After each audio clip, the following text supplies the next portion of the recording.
কড়াটা গরম করে নিয়েছি, এর মধ্যে দিয়ে দেবো 2 কাপ পরিমাণে দুধ। নাড়িয়ে দুধটা আমি ঘন করে ফুটিয়ে নেব। এবারে এর মধ্যে আমি দিয়ে দেবো ডিম। নমস্কার বন্ধুরা, আমি অরিন্দিতা, আপনাদের সকলকে স্বাগত জানাই। আজকের আমি দুধের মধ্যে ডিম দিয়ে দারুণ স্বাদের একটা রেসিপি আপনাদের সাথে শেয়ার করব। আমি কীভাবে বানাচ্ছি পুরো ভিডিওটি দেখার অনুরোধ রইল, আশা রাখছি ভালো লাগবে। আজকের রেসিপির জন্য এখানে আমি 2 কাপ পরিমাণে লিকুইড দুধ নিয়েছি। দুধটা আগে থেকে আমি ফুটিয়ে বেশ কিছুটা ঘন করে রেখেছি। আর এখানে আমি 2টো ডিম নিয়েছি। আপনারা বেশি পরিমাণে বানাতে ইচ্ছে হলে এগুলোর পরিমাণ বাড়িয়ে দেবেন। কড়াটা গরম হয়ে গেছে, এর মধ্যে আমি দুধটা ঢেলে দেব। গ্যাসের একটা আমি হাইতে রাখবো, রেখে অনবরত এটা নাড়িয়ে আরও কিছুটা ঘন করে নেব। আর আজকের এই রেসিপির জন্য কিন্তু দুধটা ভালো করে ঘন করে ফুটিয়ে নিতে হবে। এদিকে দেখুন দুধটা কিন্তু বেশ ভালো মতো ফুটে গেছে। গ্যাসের একটা লো টু মিডিয়ামে রাখবো, রেখে এটা অনবরত নাড়িয়ে এটা বেশ আরও কিছুক্ষণ ফুটিয়ে নেব। এদিকে দেখুন দুধটা কিন্তু বেশ আমি ঘন করে নিয়েছি। এই অবস্থাতে গ্যাসের হিটটা আমি বন্ধ করে দেব। তো দেখুন দুধটা কিন্তু বেশ অনেকটাই কমে গেছে। এইভাবে কিন্তু ঘন করে রেডি করে নিতে হবে। গ্যাসের হিটটা আমি বন্ধ করে দিয়েছি, দিয়ে এই দুধটা কিন্তু পুরোপুরি আমি ঠান্ডা করে নেব। এদিকে দেখুন বোলের মধ্যে 2টো ডিম ফাটিয়ে নিয়েছি। এবারে এর মধ্যে দিয়ে দেবো 1/3 কাপ পরিমাণে চিনি। এটা যেহেতু মিষ্টি রেসিপি, চিনির পরিমাণটা কিন্তু সেই বুঝে দিয়ে দেবেন। এবারে এটা ভালো করে ফেটিয়ে নেব। এইভাবে এটা আমি ঘুরাতে থাকবো। আপনারা চাইলে এই চিনিটা কিন্তু গুঁড়ো করেও ব্যবহার করতে পারেন।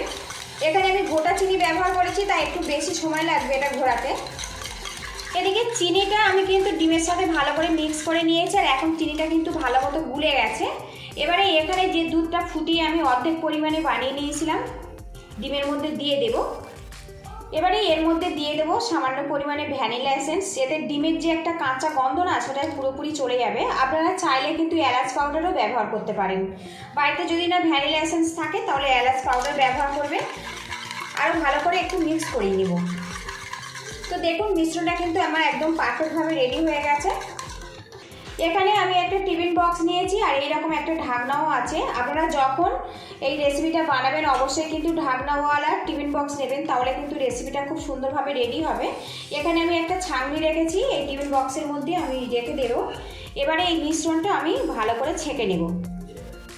এদিকে দেখুন ছেঁকে নেওয়ার পরে দুধের সর কিন্তু সামান্য ছাঁকনিতে আটকে গেছে, এটা আমি ফেলে দেব। এবার আমি ঢাকনাটা আটকে দেব। এদিকে দেখুন যে কড়াতে আমি দুধটা ফুটিয়ে নিয়েছিলাম সেই কড়াতে কিছুটা জল দিয়েছি, আর তার মধ্যে একটা স্ট্যান্ড দিয়েছি। জলটা কিন্তু ফুটতে শুরু করেছে।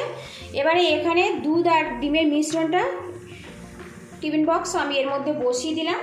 এবারে একটা পাত্র দিয়ে ঢেকে রাখবো, রেখে 10 মিনিট আমি এইভাবে ভাপিয়ে নেব। এদিকে 10 মিনিট হয়ে গেছে। এবার আমি ঢাকনাটা তুলে নেব, নিয়ে আমি গ্যাসের হিটটা বন্ধ করে দেবো, দিয়ে টিফিন বক্সটা নামিয়ে ঠান্ডা করে নেব। এদিকে টিফিন বক্সটা কিন্তু বেশ ভালো মতো ঠান্ডা হয়ে গেছে। এবার আমি ঢাকনাটা খুলবো, আর দেখুন একদম এটা কিন্তু ভালো মতো সেট হয়ে গেছে। আর বন্ধুরা এই রেসিপিটার নাম হচ্ছে মিল্ক পুডিং।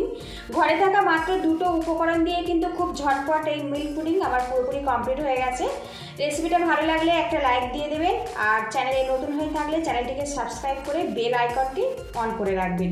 নিত্য নতুন রান্নার রেসিপিগুলো সবার আগে আপনার কাছে নোটিফিকেশান চলে যাবে।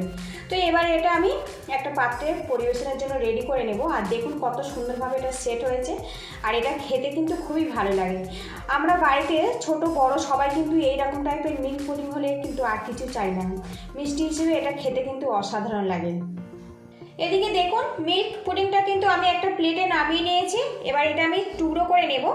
আর বন্ধুরা রেসিপিটা ভালো লাগলে বাড়িতে কিন্তু অবশ্যই এইভাবে ট্রাই করবেন। কেমন হয়েছে আমাকে কমেন্ট করে জানাবেন। আপনারা ভালো থাকবেন, সুস্থ থাকবেন এই কামনা করে আজকে আমি বিদায় নিচ্ছি। তো আমি এইভাবে ছোট ছোট করে টুকরো করে নেব। আর দেখুন পুডিংটা কত সুন্দরভাবে সেট হয়েছে, একদম সুন্দরভাবে কিন্তু সেট হয়েছে। এটা